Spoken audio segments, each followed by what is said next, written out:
Hey Rocky Ridge, it's Miss Katie Jane from the Hoover Public Library.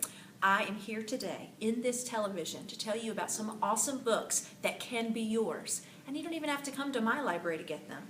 You just have to go to the book fair at your school. That's right, all of these will be available for purchase at Rocky Ridge Elementary. So let's go ahead and get started with a book with an awesome title. It is called The Case of the Weird Blue Chicken. Now, when you look at this book, you also notice, besides the big title, that there's another big set of words down here. That's the author's name, Doreen Cronin. You may recognize her name because she wrote a great series of picture books called Click Clack Moo. So if you like those, you know you're going to love these. Except this is obviously not a picture book. Check it out. It's a chapter book, but it still has lots of good pictures. And it still is filled with super hilarious storylines. It's about 4 chickens who think they're detectives and a former rescue dog who tries to keep them under control. These are some confused chickens, and they have names like Dirt and Popcorn. I know, it's hilarious, as you can tell. All right, make sure you grab this one, and maybe there'll be another book with these chickens, or maybe there'll be another Doreen Cronin. But for sure, get your hands on The Case of the Weird Blue Chicken.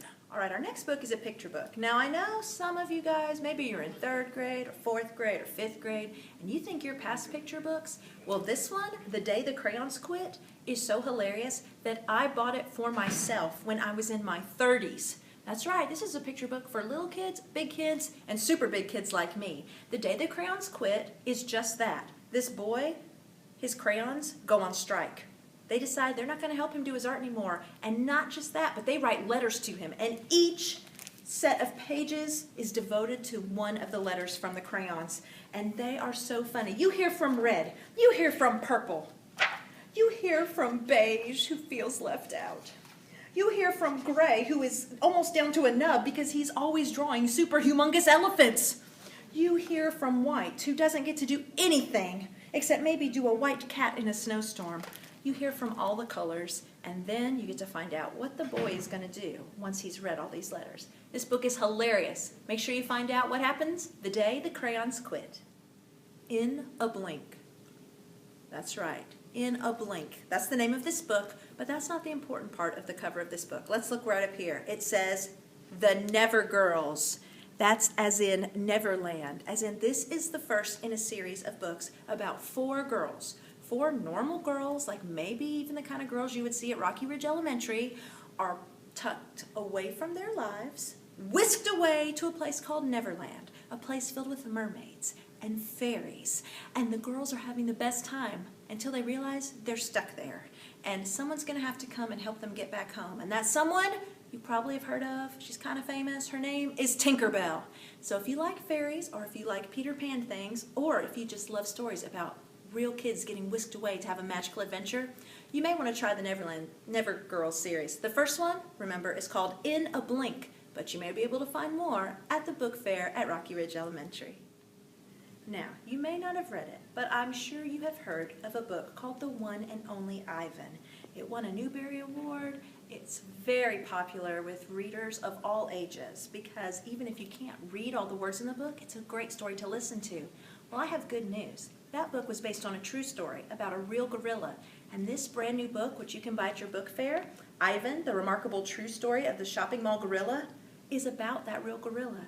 How when he was a very tiny gorilla, he was captured in the wild, how he ended up at the shopping mall, and how he really ended up at the zoo that he landed in. The book features illustrations, and it is in a picture book format, but at the very end of the book, it also gives you lots of real information. And then look at the back. There is a picture of the real live Ivan. So if you like that book, or if you like animal stories in general, this is one you're going to want to pick up. It's called Ivan, the Remarkable True Story of the Shopping Mall Gorilla. All right. You know Andrew Clements? Of course you do. He's written like 1,000,000 books, and everybody loves him, including me. I have multiple favorites. Well, guess what? Now I have a new favorite, his brand new book called The Map Trap. Now this is about a boy in 6th grade who he is obsessed with maps. He has them up in his room, he's always looking at them, and he's drawing them. But he doesn't just draw maps of like, Alabama or Europe or even the entire world. No, he makes maps chronicling all the things that happens at his school. And some of them don't come across as very nice. Now, the boy was not worried about that until all those maps are stolen. Now he doesn't know who has them, but they're blackmailing him to get them back. Now, there's a lot of cool stuff about maps in here, but there's even more cool stuff about what you maybe should or shouldn't do when you're at school.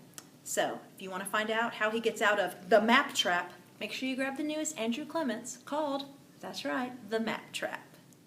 Now, I bet when you look at the cover of this book, you instantly think, drama queen. And you would be right. This is a series called Starring Jules, and it's about a girl in 2nd grade who wants to be an actress. She wants to be a star. And in this book called In Drama-Rama, she gets her chance because she has landed a part in a TV sitcom. She is going to be on TV. It's the best news ever. But now, 2nd grade got even harder. Not only is she going to have to balance all the stuff that's on her new TV life, but there's a lot of important things going on in the classroom. Is she going to miss out on it? What's more important to her, fame and fortune or learning and friends? Find out when you read Starring Jules in Drama-Rama. All right, I'm going to talk about one more, and I actually saved the best for last. I know I usually don't tell you that, but it's so true. I love this series. It's about a boy named Timmy Failure who runs a detective agency called Total Failure Incorporated, named after him and his partner in crime, a giant polar bear named Total. Now, these guys want to be detectives, but I'll just tell you, they're kind of clueless. And in each book, their cases go a little awry. In this one, Timmy Failure, we meet again. Timmy is back at his old school, and he's back on another case. This time, he's trying to track down the miracle report, a nature report so amazing that it got an A+++++, 5 pluses, and everyone's trying to track it down because it's gone missing. The teachers don't want the kids to cheat. The kids want to see what made it be an A+++++++. And of course, Timmy makes major mistakes at every turn, and the result is hilarious. There's also his nemesis, the Beast, aka a girl named Corinna. There's crazy weenie dogs, crazy cats, and also a gigantic chihuahua that lives in the redwood trees and eats small children that wander into the woods. I know, this book has it all. Find out what happens in Timmy Failure, We Meet Again. And I hope you find this and more wonderful titles I didn't even mention at Rocky Ridge Book Fair. And when you find them, read them, and when you love them, make sure you come and see me at Hoover Library to tell me all about it. My name's Miss Katie Jane. Happy reading. See you soon. Bye-bye.